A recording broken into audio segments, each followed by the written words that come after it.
You know, we've lost a good number of officers in Auburn, I'm sure Federal Way, and I know Kent and Renton have as well, because of some of the laws that went into effect in July of 2021. Our officers are not able to do the jobs that they were hired to do, and they're either leaving the profession altogether or they're going to a state where they feel that they are more supported in law enforcement roles.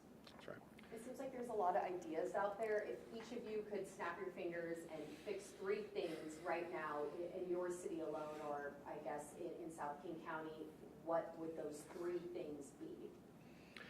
Well, I think number one, the legislative fix needs to happen with, and part of part of number one is the pursuit and the drug laws need to get fixed.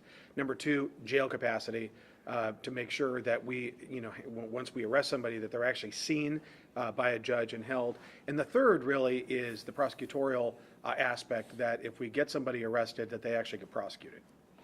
I would agree. Those are the same 3 things that are important in Auburn. We need to have drug laws. We need officers in place to be able to provide justice, and we need the prosecutors at the county level as well as the judges to be part of this solution. It can't be a catch and release and think that our communities are safer and that accountability is obsolete. So this morning's incident appears to be a person spraying bullets. We were just down there and saw, a mother's bedroom, have a window go through it, several little kids playing. I spoke to one of the neighbors who told me, what can the city do? There's nothing you can do about somebody coming in and spraying bullets. No, the most important thing we can do is daylight these issues and ask for help. I know a lot of people in our communities think that we have control over what the laws are in our city.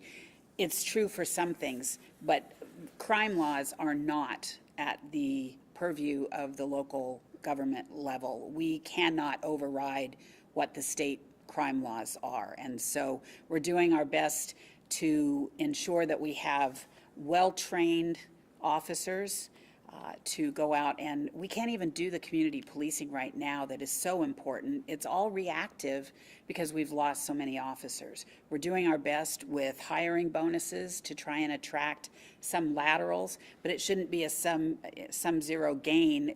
I shouldn't be taking from Federal Way to fill the vacancies in Auburn. And we are all doing hiring bonuses for new entry-level police officers as well, which, by the way, takes about a year from the time we hire them to the time they are boots on the ground, between waiting for an academy slot to open up, the 4 or 5 months in the academy, and then the field training before they are out on their own. It can be a year, and we can't wait that long. Yeah, and I think, the instance where we're talking about bullets being sprayed, there are times in which individuals that commit those violent offenses in our communities had been previously charged with offenses Yes. and not held fully accountable. There was a shooting that occurred here in our community not long ago, in which an individual,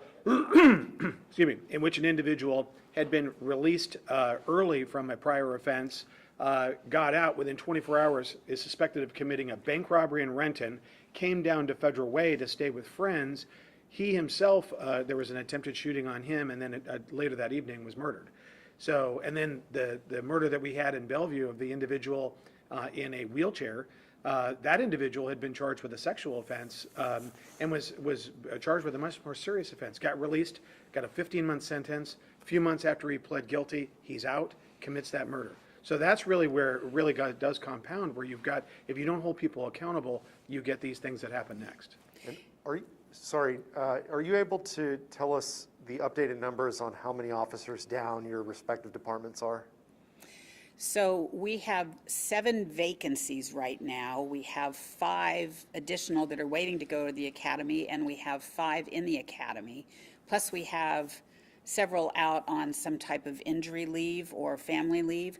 So in total, we are down 30 officers right now. We hired up to a budgeted number of 150, which is an all-time high, but we're in the process of trying to recruit and get to that level. So I think we're somewhere in the 140s right now. So, but I think naturally, as the mayor points out, understandably, you do have natural attrition. People either they retire or there's illnesses, and that's why you've got to have your staffing levels up, and it's tough to recruit in this environment. So to both of you, to whom are your cries directed? And where do you go, what do you do if your cries aren't heard? Well, we'll continue to do this, but we do meet with our legislators because some of these answers have to be at the state legislative level, the governor, also King County Council, King County Executive, the King County Prosecutor's Office. We need to be having people held accountable. But we also believe in restorative justice. So it's not a matter of we want everybody put in jail. That's not what we're looking for here. We are looking for common sense approaches, and it can't be the extremes. There has to be a continuum of what's available to address the level of crime that has been committed. If it's a low-level offense, then yes, let's look at what restorative justice looks like. But there has to be accountability even in that restorative justice. It doesn't just get to be, all right, we're going to send you over to this nonprofit. We want you to work with them, but we're not going to know if you do or not because we're not going to hold metrics like that. That is not what our communities are looking for. They don't feel safe. We're hearing from our residents every day. They don't feel safe, and they want to know what we're going to do about it, and this is our start. So there are many ways to measure increases in crime. What metric specifically concerns you? Well, it's multifaceted. It's the violent crime, but it's also, so we've had a number of robberies, burglaries. Norm Mailing, the legendary prosecutor, talked about what he referred to as quality of life crimes, which are residential burglaries, car thefts. Those are in dramatic increases. Shootings as well. I mean, people deserve to not only be safe, but feel safe. And I know from speaking with the King County Prosecutor's Office yesterday, they were saying that they arrested 26 drug dealers in the last month. I know you all mentioned that drug crimes are a serious concern. Do you think that's not enough, that those drug dealers have been arrested and charged? Does more need to be done? Well, I think that's a great start, but here's the other part of the solution or the equation is that the judges need to be holding people accountable as well. At the local level, at the misdemeanor level, I know that our officers are arresting when there's an arrestable offense, trespassing or citing if it's a citable offense, and our prosecutors, our city prosecutors for the misdemeanor level, are prosecuting whenever they have the appropriate information to do so. Then it's in the hands of the judges. And so we're asking that accountability be at all stages of this process. And we'll hold ourselves accountable if we're doing something that's incorrect or we're not stepping up enough. Let us know. We'll be the first ones to do whatever we can to make those changes. But we need partnerships here. It's not binary.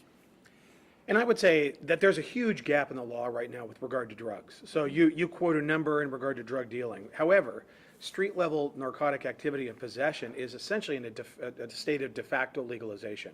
This current state law, which is essentially unenforceable, which is 2 prior warnings before you get to the 3rd one in which you could prosecute, with no database, no tracking system whatsoever, which means that essentially, felony, what used to be a felony level possession of narcotics is unenforceable.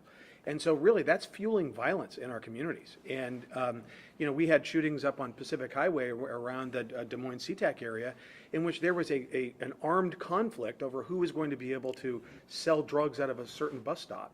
So while there's good intentions in regard to drug law, you absolutely have to have some sort of enforceable mechanism.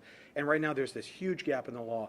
All the legislature needed to do when the Blake decision was add one word, that the individual had to knowingly possess substances, a controlled substance. Instead, they have put the current law in place, which is frankly unenforceable. And we talked about this earlier in the office, the letter that went out. How long ago was it? Could we compare the first letter and the second letter? how many more signees are there, and what does it say that there's a second letter? So I think you're referring to the first letter or statement that went out, and that was late last year, early this year, on the Restorative Community Pathways, the program for juveniles, where instead of incarceration, they don't see a judge, they don't see the prosecutors, I don't believe. They are referred immediately to a community organization where they are then the responsibility of that organization. I sit on the Regional Policy Committee, and the Restorative Community Pathways program came in front of us, and we asked, how are we going to know what's occurring? What's the accountability? Could we have, by jurisdiction, not the names, but the jurisdiction, the crimes that were committed, and the organization to where they were referred? And we were told we could not have that. I think there are ways we can get it, but we would rather not force that. We would rather be in partnership and find that information so that we can share with our communities. If this is a program that's working, we should be shouting it from the rooftops that it's working. But without any real data to show whether it's working or not, all we can do is doubt it. It's a really disturbing development and use of taxpayer dollars where there's no case number, no judicial review, no check back. So somebody can commit a commercial burglary, a residential burglary, a car theft, a robbery, a threat to kill, or felony harassment. Bring a gun to school. Bring a gun to school, thank you. And no check back, no judge, no case number. So they don't want to know. They've actually said in the media before, that's a betrayal of the community, and that has to stop immediately. And we've got Black Diamond, Maple Valley, some Covington. smaller, Covington municipalities signing on this statement as well. So what does that say to you, and are there examples of upticks in crime that you can provide for us in those communities after you've collaborated with them? I don't know if I want to speak for another city, but I do know that they felt compelled to join us on this statement that we have put out, because their residents are asking for accountability as well. I know crime is up everywhere. We, as Sound City Association mayors, we meet on a regular basis, and a topic typically is homelessness, drug use, and crime. And so it's not inclusive to or exclusive to the larger cities in South King County. I was talking with some of my fellow mayors in Pierce County yesterday, because Auburn sits in 2 counties, and they're having similar issues, right? The drug laws and the accountability there. Just in the past year, in the state of Washington, car theft has gone up 88% as a result of this gap in the pursuit laws. Because offenders know all they have to do is push the pedal down, and they're prohibited from being chased. So that's a problem. I think one of the last things I just want to, what's the response you're getting from Dow Constantine or from the Seattle mayor or the King County Prosecutor's Office? Like, there's been some time passed since I've heard you with past interviews. Has there been any sort of communication, a positive response to that statement? No. There was a response put out by the executive's press, and it basically was saying that they will continue to work with any government entities that are not clinging to obsolete ways of safety in their community, because it's not keeping them safe. And I did an interview the other day where I understand that the prosecutor's office said that they had not received our letter directly. It wasn't a letter, it was a statement. We put it out as a press release very specifically for that, and that they were somewhat surprised by it. And my statement to that is, this should not be a surprise. We have been talking the fads we've been working on for about 4 or 5 years, and these are not new topics that we have been asking for help with. It's just that what we've received are just common deflections. We've been meeting with the prosecutor's office, as the mayor has said, for years. The filing and disposition standards, the fads, we've expressed our concern over, and the obsolete practices. I think we all agree, and I think if we were to go to 100 homes in this community and ask, is justice and accountability and holding people accountable for committing crimes obsolete, I would say that they would say universally no. your concerns about what's not working within the local system, what would you say is working? Well, I can share with you at the local level, as I mentioned, we believe in restorative justice. We started our own community court with the King County court system just over a year ago. And there is a judge involved in that. There is our city prosecutor and there is a public defender.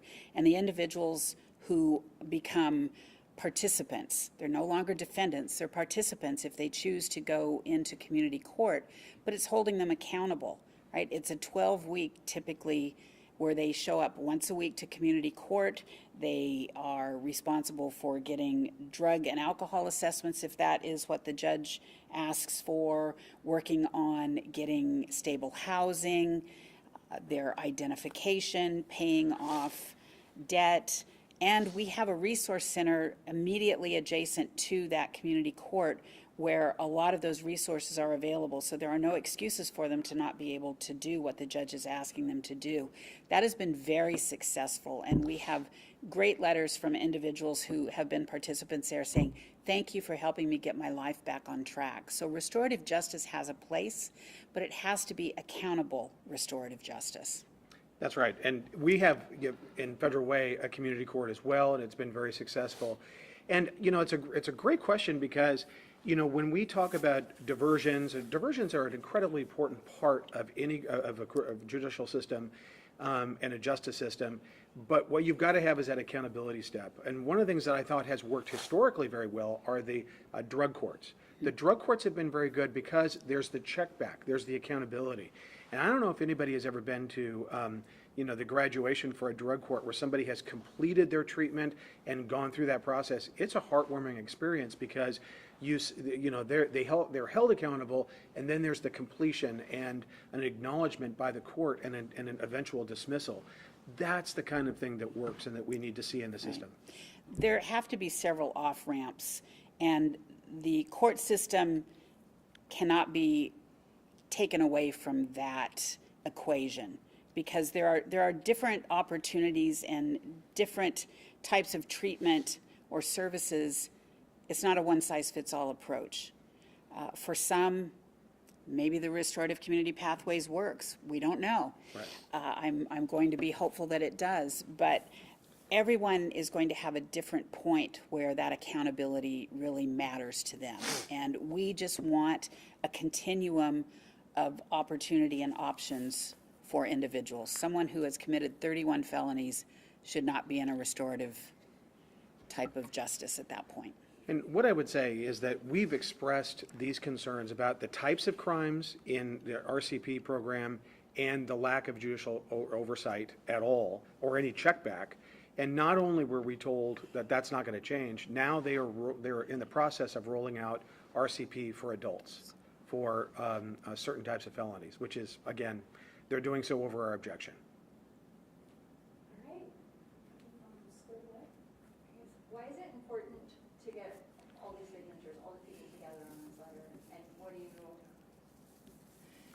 who is it sent to? Citizens, politicians? So it was a public statement that we put out for everyone, and the importance of the signatures on here is the number of residents, of community members that this represents. Just between the cities of Federal Way, Auburn, Kent, and Renton, it's 500,000 individuals. And with the other cities added on, 700,000 people, that's a significant number of people that we are saying are impacted by the lack of accountability right now, and it has to stop. Our residents deserve better, and we're here to try and make that happen. Absolutely. Is this something that other municipalities have done, or is this kind of like a unique idea here in this area? So we did our first one with the RCP, or with the Restorative Community Pathways last year, but since then in Snohomish County, they have banded together as well. Mayor Cassie Franklin and I are friends, and they have done something similar with the mayors in Snohomish County, and I believe the county executive, Dave Summers, had signed on to that as well, saying enough is enough. Thank you. All right. Thank you. Thank you. Great job. Good job. Thank you.